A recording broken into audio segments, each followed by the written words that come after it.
Hello everyone, কেমন আছো তোমরা সবাই? আশা করছি সবাই খুব ভালো আছো। আমিও ভালো আছি। শিলা ব্লগে তোমাদের সবাইকে অনেক ওয়েলকাম আর অনেক ভালোবাসা। তো এই যে রান্নার জিনিসপত্র নিয়ে কিন্তু বসে পড়েছি। আজকে একটা তোমাদের সাথে রান্নার রেসিপি শেয়ার করব। তো চলো রেসিপিটা শুরু করা যাক। তো এই যে এটা হচ্ছে এঁচড়, ছোট ছোট সাইজ করে কিন্তু এঁচড় কেটে নিয়েছি। আর নিয়েছি খাসির চর্বি, আলু। তো এঁচড় আলু দিয়ে কিন্তু আজকে রান্না করব খাসির চর্বি। তো এখানে এই যে এঁচড়গুলো কিন্তু প্রেসার কুকারে দিয়ে হলুদ আর লবণ দিয়ে দিলাম। এখন এঁচড়টাকে আমি ভালো করে সেদ্ধ করে নেব। তো এই যে দেখো আমার এঁচড় কিন্তু বেশ সুন্দর সেদ্ধ হয়ে গেছে।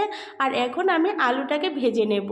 খাসির চর্বি দিয়ে এঁচড়ের রেসিপিটা যারা তোমরা এখনও খাও নাই অবশ্যই একবার খেয়ে দেখবে, খেতে দারুণ লাগে।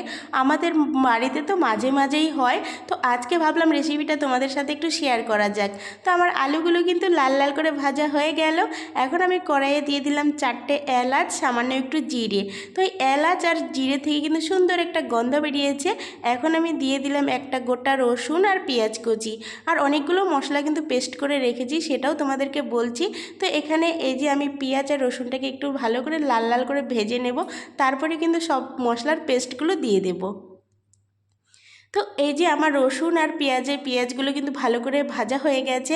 এখন আমি সব পেস্ট দিয়ে দিলাম। এর মধ্যে আছে জিরে বাটা, আদা বাটা, টমেটো বাটা, পেঁয়াজ বাটা। আমি কিন্তু সব মশলার পেস্টগুলো দিয়ে দিলাম। আর এই মশলাটাকে কিন্তু দারুণভাবে কষাতে হবে। আর যে কোনো তরকারি মশলাটাকে কিন্তু ভালো করে কষালে একটা অন্যরকমই স্বাদ হয়। তো মশলাটা কিন্তু আমি দারুণভাবে কষিয়ে নিলাম হলুদ আর লবণ দিয়ে। তো আমার মশলা কিন্তু কষানো হয়ে গেছে। এখন আমি সেদ্ধ করে রাখা কিন্তু এঁচড়গুলো দিয়ে দিলাম। এঁচড়টা দিয়ে কিন্তু 2 মিনিটের মতো নাড়াচাড়া করলাম। তারপরে দিয়ে দিলাম ভেজে রাখা আলু। আর এই যে দিয়ে দিলাম কিন্তু এখন খাসির চর্বি। এই সব কিছু দিয়ে কিন্তু একটু 2-3 মিনিটের মতো নাড়াচাড়া করে নেব। তারপরে কিন্তু ঝোলের জন্য জল দিয়ে দিব। খাসির চর্বি দিয়ে এঁচড়ের তরকারি এতটা ভালো লাগে, কিন্তু বেশি খাওয়া ভালো না। খাসির চর্বি খাওয়া বেশি খুব একটা ভালো না, কিন্তু কি করা যাবে, আমাদের বাড়িতে সবাই খুব পছন্দ করে। খাসির চর্বি দিয়ে বড়া পছন্দ করে, এই যে এঁচড়ের তরকারিটা তো বেশি পছন্দ করে। তো আজকে যেহেতু রান্না হচ্ছে বাড়িতে চর্বি দিয়ে, তো ভাবলাম তোমাদের সাথে একটু শেয়ার করা যাক। তো আজকে এই রান্নাটা আমি তোমাদের সাথে শেয়ার করলাম। তোমরা একবার অবশ্যই ট্রাই করে দেখতে পারো কেমন লাগে খেতে, সত্যি তোমাদেরও খুব ভালো লাগবে।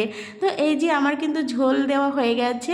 আর ঝোলটা এখন টকবক করে এই যে ফুটে গেছে। এখন কিন্তু নামিয়ে দেব। তার আগে কিন্তু দিয়ে দিলাম গরম মশলা।